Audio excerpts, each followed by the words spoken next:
Ladies and gentlemen, welcome to the Rotary Club of Seattle, the fourth oldest Rotary Club in the world and one of the largest in the world. It's great to see everyone here today. If you're visiting us today, we start our meetings with inspiration and music. Our invocation today will be led by past President Sten Chrissy, and after that, Ken Grant and Arnie Ness will lead us in song. Sten, come on up. Well, rather than a prayer this morning, I would like to share some thoughts on the theme, Why Rotary? They are adapted from remarks Mercer Island Rotarian Pat Turner made to her club, and Pat joins us today over here, and welcome, Pat.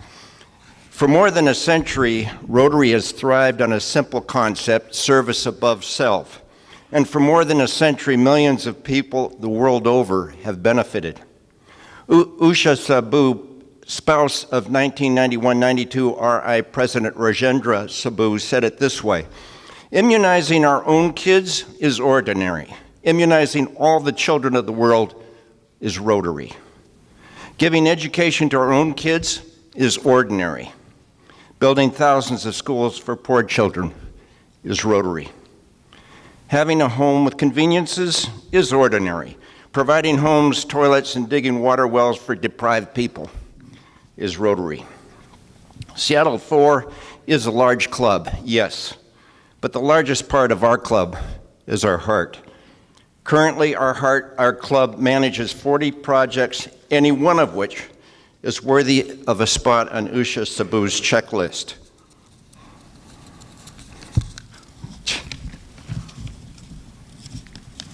This wasn't supposed to happen. All right. Consider just one. Providing food for our families is ordinary. Providing over 200 million pounds of nutritional food and produce for food-insecure families is Rotary. And by the way, that 200 million pounds, that is our district alone working through Rotary First Harvest. You,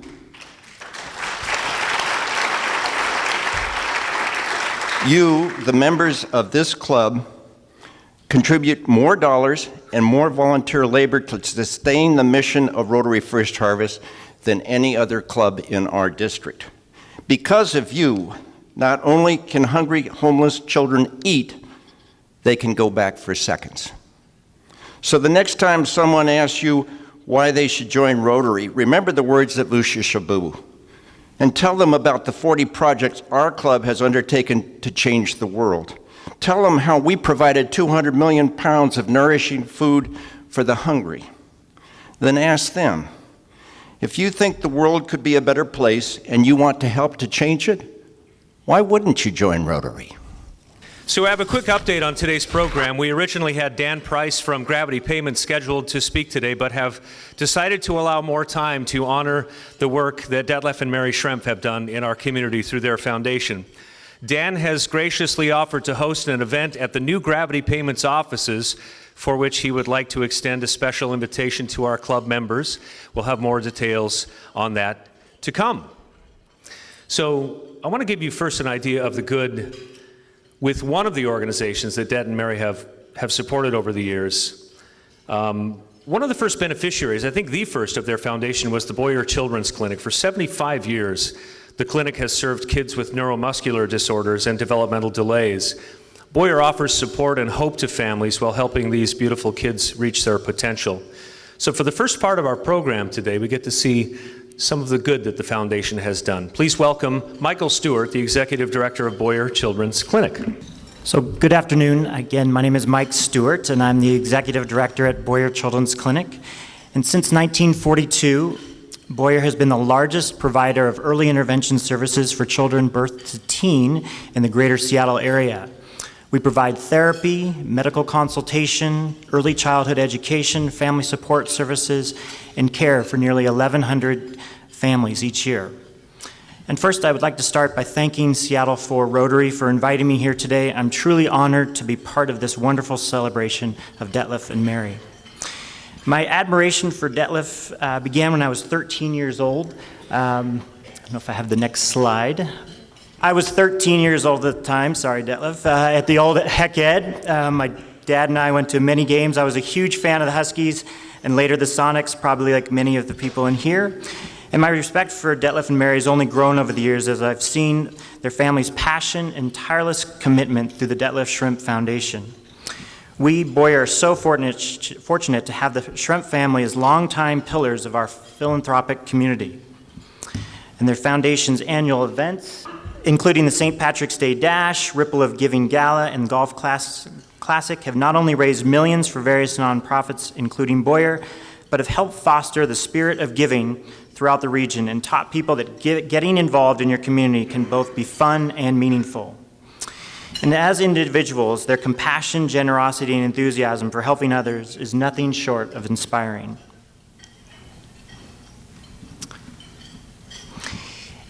This year is particularly special for Boyer as we celebrate our 75th anniversary serving the community. And knowing that it is also the final year of the foundation, it makes me extremely proud to have this opportunity to honor Detlef, Mary, and their incredible investment in Boyer's work. Their partnership has allowed us to build a community committed to promoting inclusion, accessibility, and equitable access for all families who need our care. In the early 1990s, the foundation became involved with Boyer, and since then, their support has allowed our organization and the families we serve to thrive. In addition, their leadership has helped advance our core commitment of providing care to all families who need us, regardless of their financial circumstances. And thanks to generous community partners like the Shrimp Foundation, we are proud to provide life-changing care to children with special needs and their families who rely on us. And now, I'm pleased to introduce to you via video one of the many families who have benefited from Boyer's care, thanks to the tremendous support from Marian and Detlef.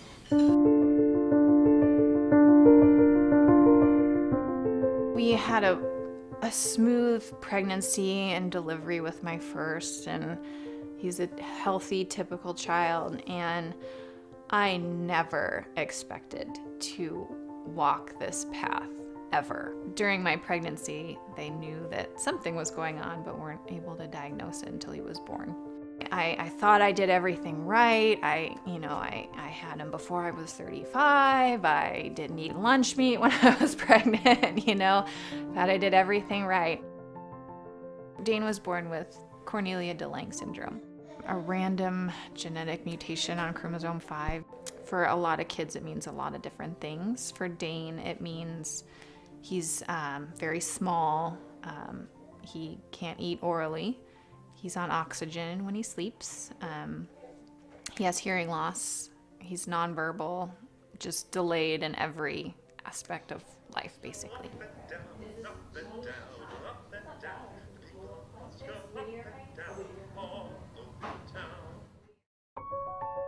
When I first met Dane, he was just barely 4 months old, and he had been in the hospital for all of that time of his life.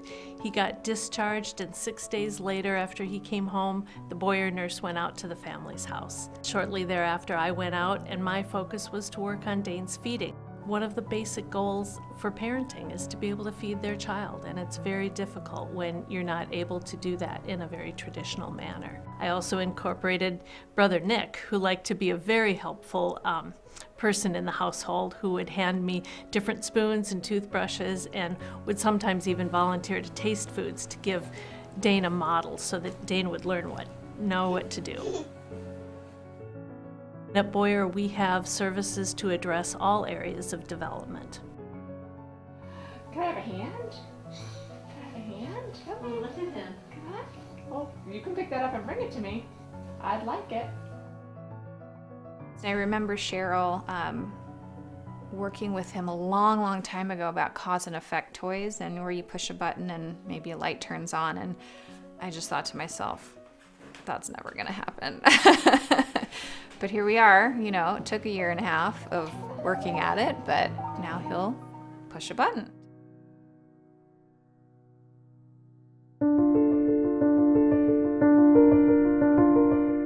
Even the best insurance plan is going to have a cap in terms of the number of visits, and once they hit that number, Boyer doesn't take that balance and put it onto the family or burden the family, we waive those fees, and that's part of our uncompensated care. And while not every family utilizes it fully, many families do need that support. And our goal is to make sure families get the services their child needs and are not burdened by that extra cost.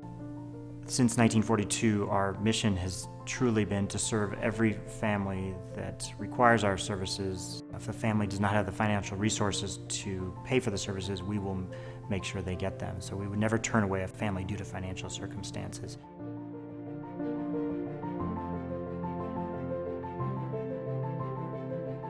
I couldn't even imagine what it would be like without Boyer in our lives. I honestly could not imagine where we would be, what sort of mental and emotional state I would be in, much less what physical state and developmental state Dane would be in. We're coming up on 3, which means we're about to transition out of Boyer. And I just don't know how I will ever thank them for what they've done for us. I don't have the words to describe it. And I really feel like they're our family. Because honestly, the first person I want to call when Dane cried was Amy. And not my mom or, my sister. The first person I wanted to call was Amy, who was Dane's physical therapist. And I would just say that the effect that Boyer has on our family is indescribable. They give us something that nobody else can give us, and that's hope for our kids.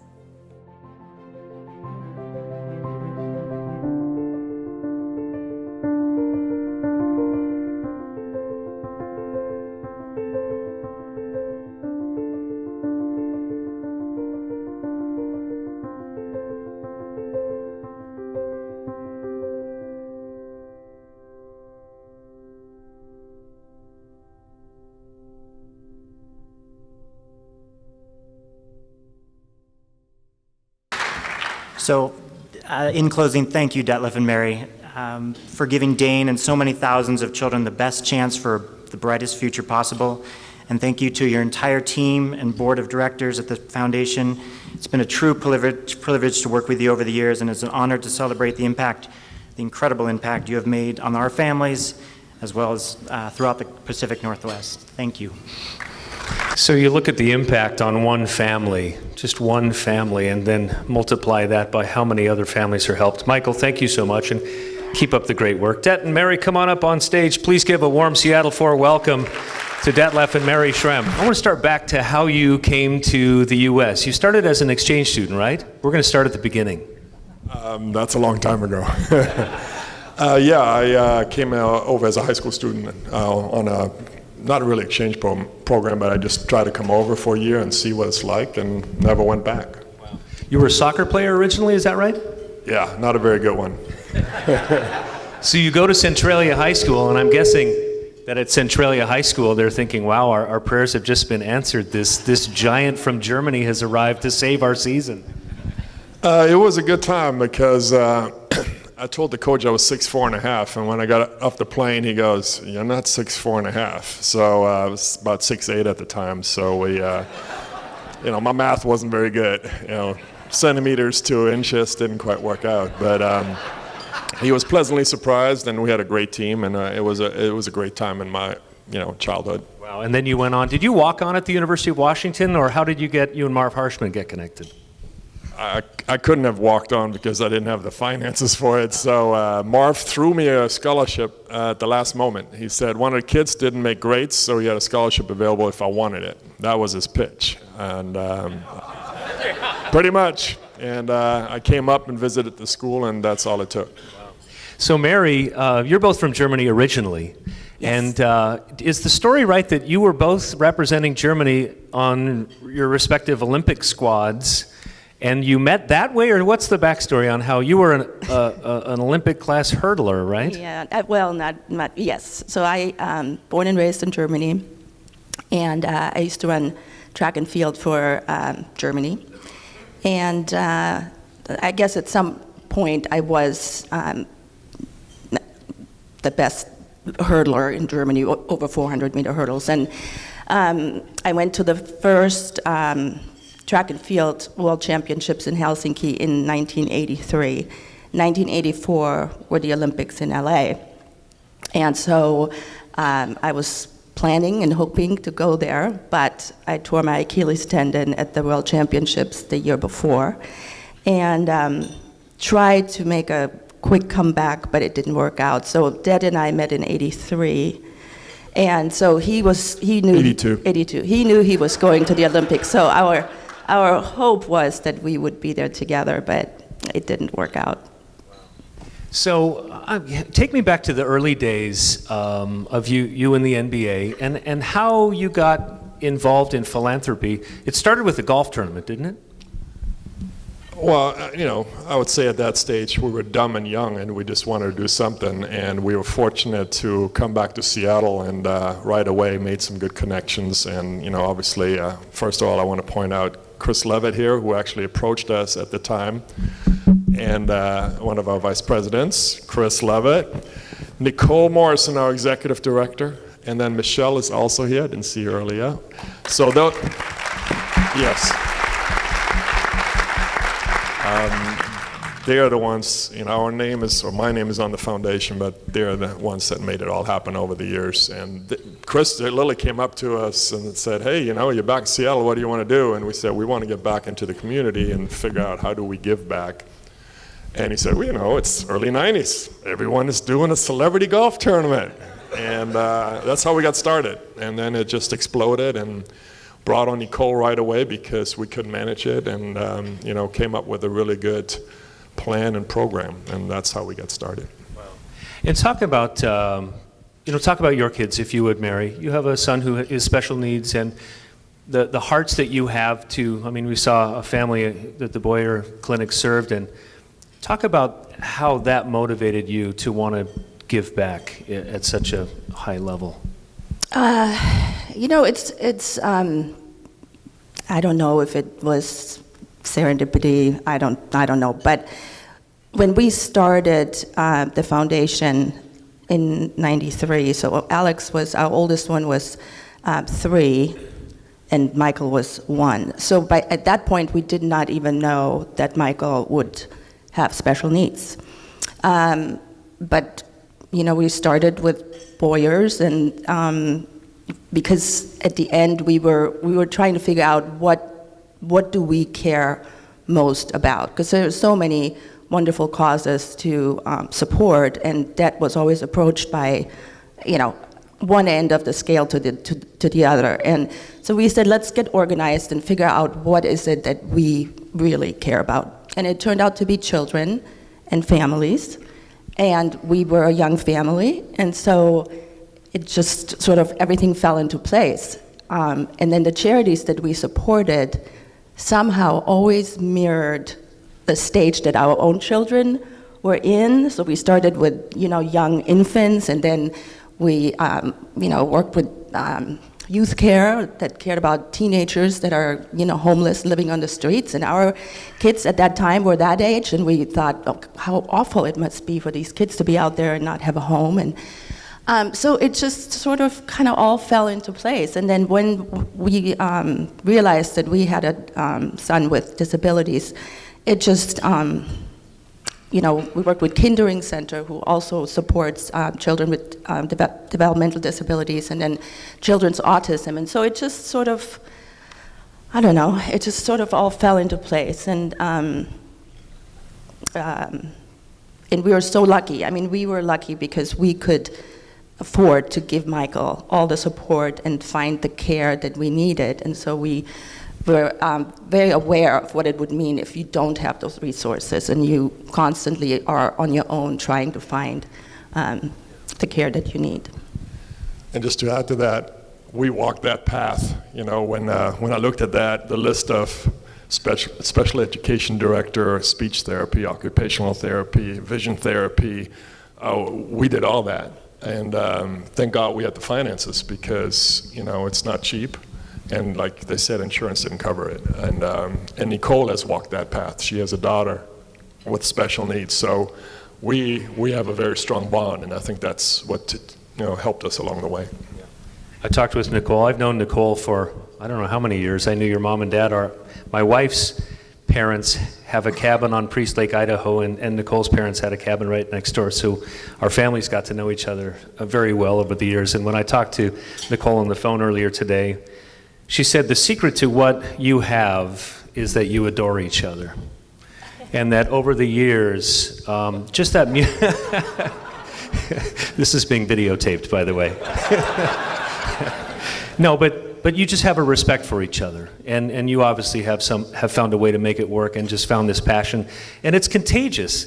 I want you to, when I first joined the celebrity golf tournament as a participant, it was really interesting because this collection of people, I think Cato Kalin was there one year, and I was like, how does Detlef know these people?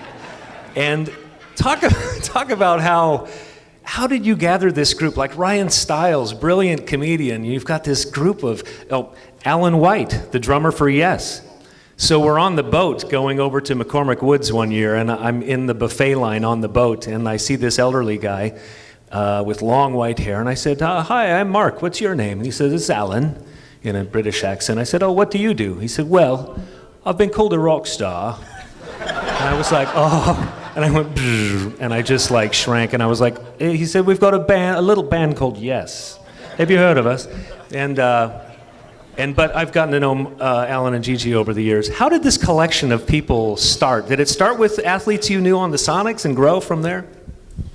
Yeah, I mean, that's what we started with, but I think it just evolved over the years because we kind of got known for a tournament where if you were a jerk, you're not coming back, right? So we had some over the years that were difficult to manage, and then, our supporting staff, Dory and us, they were going, we don't want to deal with that guy anymore, or this woman is too much work. And then I'll get all the text messages, hey, I haven't gotten my invitation.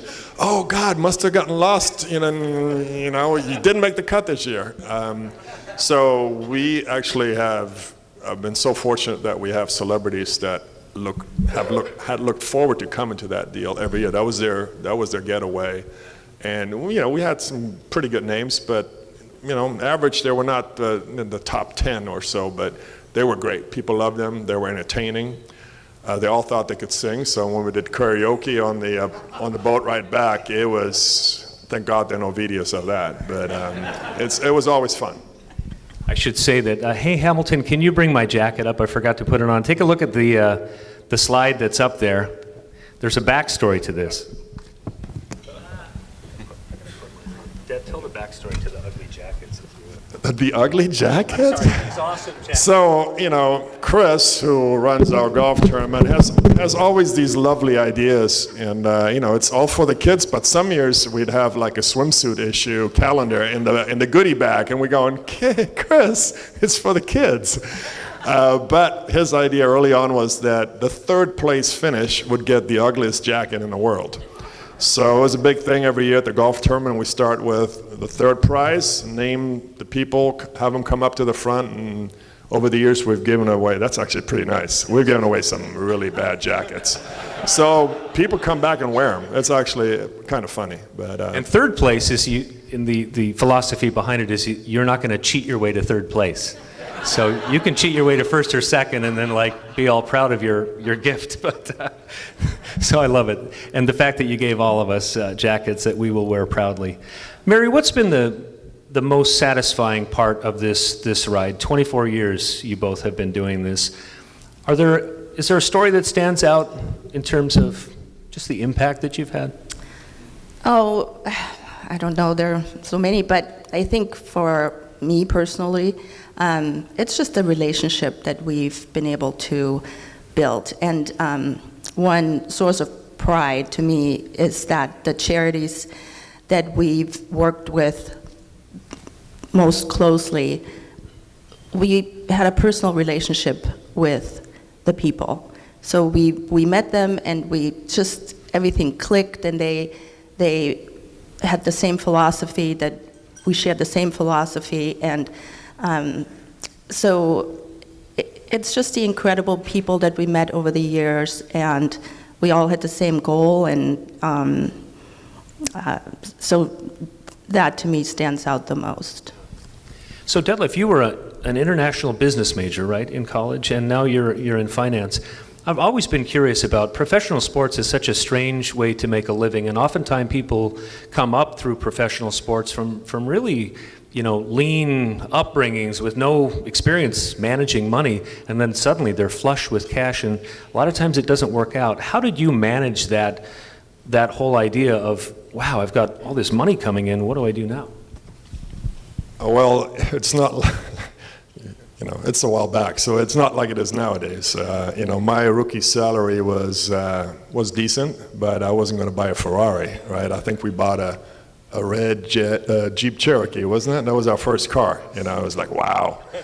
But my upbringing, I came from not a whole lot of money, and I grew up in a German household where my parents still don't have a credit card, right? Whatever you buy, you save. You put it away and under the mattress or in the garage. My dad has, if you ever come over in the garage, he has a little bucket where he puts coins in and whatever else, and then he goes, oh, there's 3,000, euros in there, and then he buys something. So that's how I grew up. So, and that's, over the years, we've gotten away from that, when you start making money and you have multiple houses and this, and then I think we've done pretty well now where we have no debt, we don't want any debt, and that's how we still live, and that's how I grew up. Right? So right now, you've been with Coldstream for how many years now? I could take a sabbatical, it's been 10 years. So yeah, time flies, and I don't manage money. I do business development and build relationships and trust. Yeah. I'd like to open it up if any of you have some questions from the audience for Dad and Mary. Who's up first? Here we go. Hi there. Thanks for making time for us today. I'm curious, as your children get older, your thoughts on engaging them in your philanthropic endeavors and really instilling the values that you believe strongly in them in terms of their commitment to community. Well, our youngest, Michael, just recently moved out, so we were fortunate to find 2 other families and a caregiver, and he's living independently by himself, semi-independently by themselves. So, and he witnessed over the years what we have done, but he never really was involved. But he volunteered at the Boys and Girls Club, and we always try to make sure that they understand the value of giving back and thinking of other people. And our oldest lives in Colorado, so he has worked with the foundation over the years. He's been involved and has a very good understanding and appreciation for what the foundation has done, and it's definitely has that mindset of wanting to volunteer and be involved in his community as well. So. Yeah, he is actually at the point where you want to scale it back because he does so much and gives his time and money away. He's very generous, and he's not making much money. And he's coaching also high school basketball on the side, and he's basically paying to pay to coach high school basketball.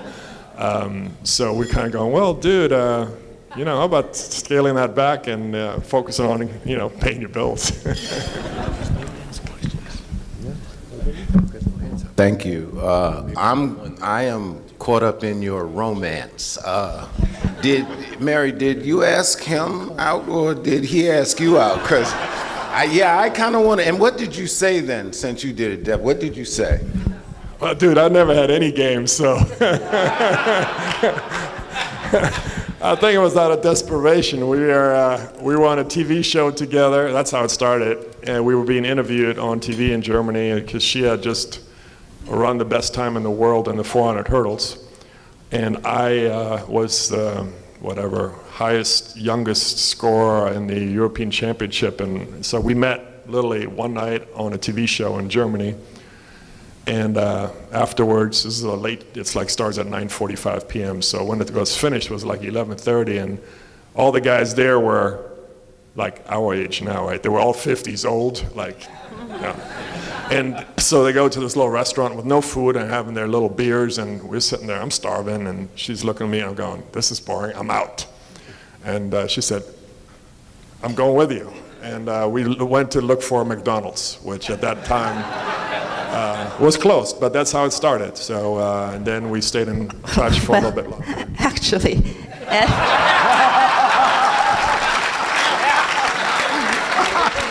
I was looking really good.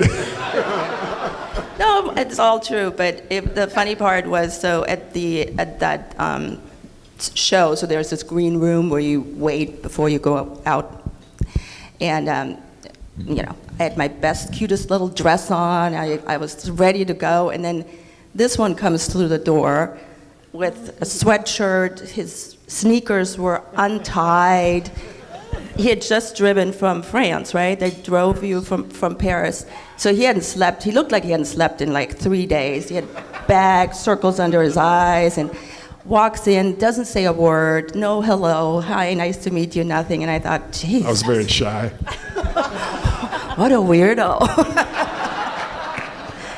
But yeah, so we left the dinner, and I went with him, and he went back to the States a week later, and we kept in touch. And maybe the following year he came back to Germany, and we saw each other again in the summer. And then he talked me into visiting Seattle, and I came, visited, went back, quit my job, and moved. Hi, I'm curious what's next for the foundation. I heard a rumor that maybe you're not going to be doing sporting events anymore. What's the future look like? Great question, because we're in the process of figuring that out ourselves. We're definitely done with events. I think we've come over the last few years to the realization that it's at the stage in our lives, it's gotten tougher, not just from management and operations, but also competing against the new blood. When I see some of the big sponsors at like the Russell Wilson's gig, and I kind of go, well, that's great, but we used to have them, right? And now we got to fight for those smaller amounts.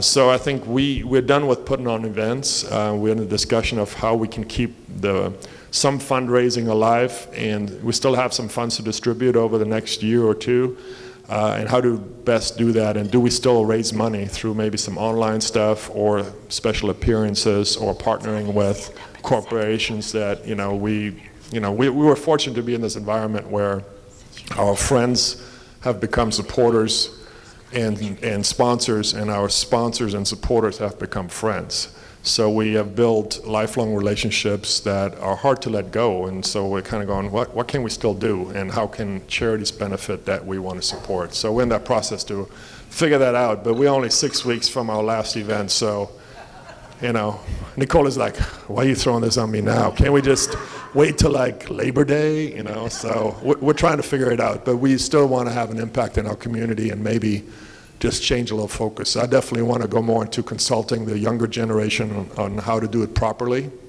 You have a lot of agents, pushing their star players, and you're making money, you got to give back, so start a foundation, and then they go about it. Well, I'm going to hire my homeboy and my brother, and I'm going to pay them both $250,000, and and I'm going to put $1 million in every year, and then the charity gets 20 grand, right? So there's a lot of mentoring to be done, how to do it correctly, and so we're trying to figure out how we can still be involved. Thanks. I'm curious to know whether your charity reaches back to Germany or some other international clients.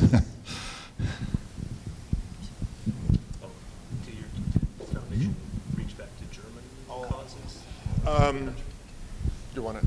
Yeah, no, I don't know how many years ago. Last time was 5 years ago. We did the international. Yeah. Yeah. So, yeah. no way. Yeah. Seems like yesterday. Yeah. So for a while we did, what did we call it? A cultural exchange program where we received a grant from the government, and our goal was to go into mostly Muslim countries and find a bridge through basketball. So we would put on basketball camps for children And we went to Malaysia, we went to the Philippines, Jordan, Morocco. Yeah. And we came after 4 years, we came again to the realization that it's great, it's a lot of work, but we don't have the staff to actually do that. It took a lot of effort, and it actually didn't make an impact in our community, which was kind of our focus. So we handed that off to the back to the NBA, and they're doing it now. Next question here. You know, a lot of athletes, professional athletes, have come to Seattle because of their teams and sort of come through and moved on. Your era of the Sonics, yourself, Freddie, Lenny Wilkins, Slick Watts, Jack Sikma, what was it about that group of people that they all stayed here after their careers were over? Well, first of all, they were a generation before me. So I know I'm getting old, but Play with Freddie Brown? no, never played with Freddie Brown. I think to us, we live in a special environment, right? And when I was playing here, there were tons of guys that were playing in other cities that lived here because we had such a special community. We had great summer workouts. We have open gym where there'd be 12, 15 pros playing, and then they go back to Detroit or Dallas or wherever they were, playing their season. And the people that played here, they loved Seattle, and they came back and they stayed here. But now less and less. A lot of the younger guys barely come back. We have, I think, 12 NBA players currently from this market, down to Tacoma, and they don't live here anymore. They go live in their cities. They work out in LA. They come and do a backpack drive or something like Isaiah Thomas does, or Jamal Crawford comes back. But we don't have a team. So it's really hard for them to, for us to associate with an NBA team and watch it, and then for them to come back and say, well, I'm staying in this community because they support NBA basketball, and I can create a charitable, event because I have the support, because there's none. So it's really hard. Dad, just an observation. You must have had some game. You got her to quit her job and move to Seattle. But Mary, my question is this. You went from being at the top of elite athletes in the world at your sport, and due to an injury, you had to transition out of that sport. How did you manage emotionally that transition?